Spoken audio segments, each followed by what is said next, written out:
Good evening all, and welcome to another video on All Hail the Ale. It's Saturday night, which means it's craft beer night, and the beer we're going for tonight hails from Northern Monk. It's this one. It is a Black Forest Gateau, and it's an 8% stout, funnily enough, hopefully, with flavours of Black Forest Gateau. It says on the back that it is devilishly rich and elegantly boozy. Its dark chocolate and sweet cherry flavours combine in a lavishly decadent stout. Your ingredients are listed as water, malted barley, wheat, oats, lactose, cacao powder, hops, vanilla, natural flavours, and yeast.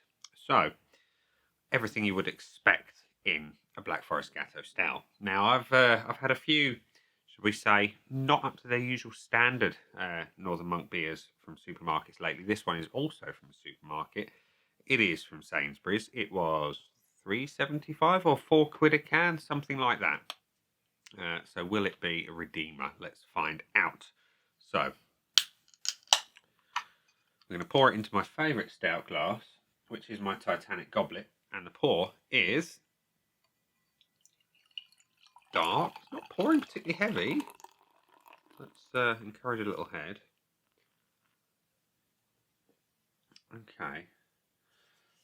So we have a beer that is chestnut brown. There's no real mahogany coming through. It's a real deep chestnut with a nice tan head on it. It looks all right. Let's give it a roll. Okay. Yeah, so there's more to it on the roll than there was on the pour. Looks all right. Let's have a whiff.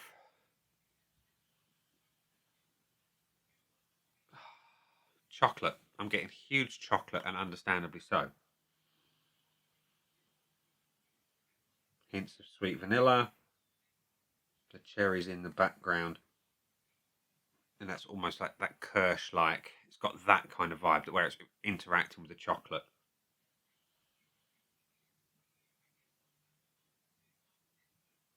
It's not the strongest aroma in the world, but I have chilled this one a little bit. There's a reason for that. But the aroma is lovely. Anyway, the reason for me chilling it tonight, whereas I normally drink my stouts more towards room temperature or cellar temperature, if you will, some of the reviews I read suggest this beer is a little on the thin side, and I find that chilling it tightens up the body somewhat. So, let's see if that stands true. Cheers.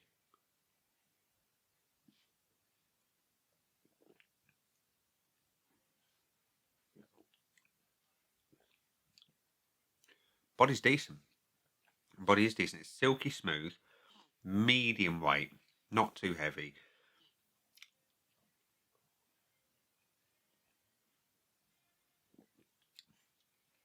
The flavours are sweet.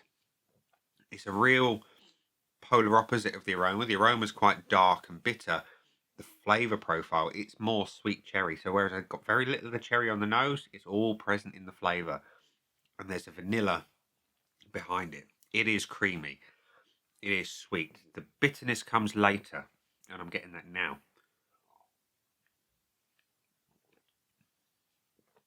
It's quite an interesting cherry flavour. Yeah, they mentioned natural flavours. I'm assuming that's the cherry. But it's got that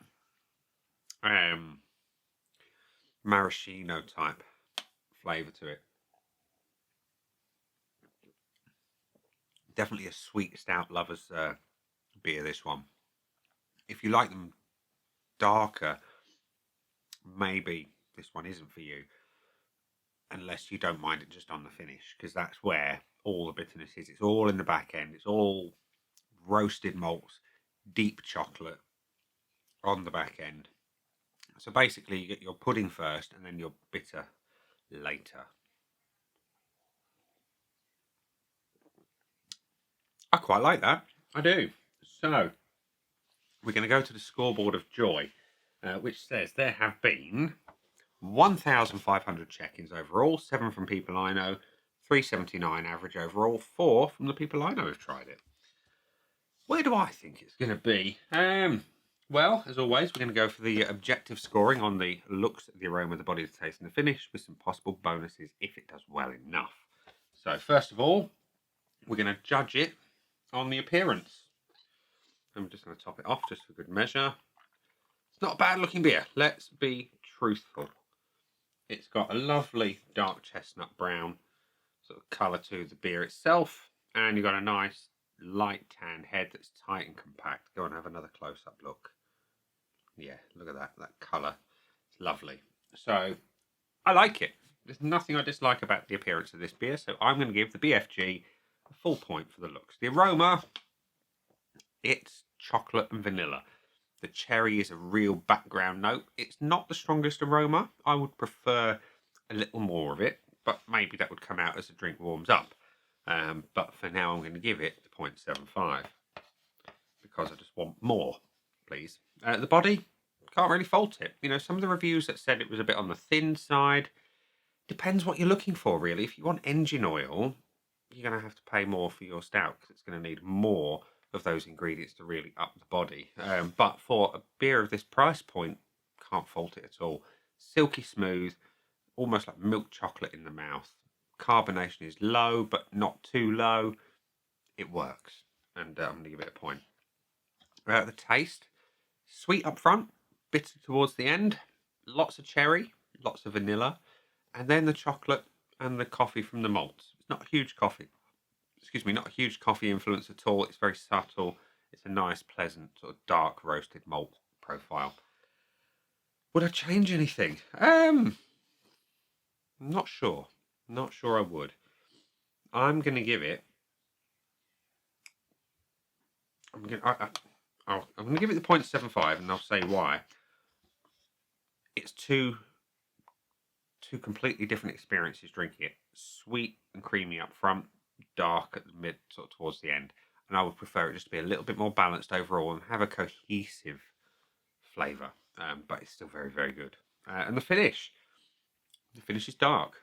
It's roasted, and you get a subtle hint of that cherry in the background. Just a little bit of it. It's really quite nice. So yeah, I'm going to give it a point. Which means the big friendly giant, otherwise known as a Black Forest Gateau Stout, has got 4.5 out of 5 from me. Would I buy it again? Yeah, I probably would, actually. I probably would. If for no other reasons, I know there's some other sort of Black Foresty stouts out there that I'd like to compare it to. Value for money. Yeah, it's a good value beer. You know, it's £3.75, £4 a can. Lots of flavour, good ABV. Doesn't drink like an 8% beer, but it's tasty. And yeah, value for money. But it can't have the full bonus because it didn't get full 5 out of 5. So 4.5 out of 5 with a buy again and value for money bonus. There we go. I think it's a bit better than the 4 or the 3.79 overall. So I shall stick it on the old Untapped later on.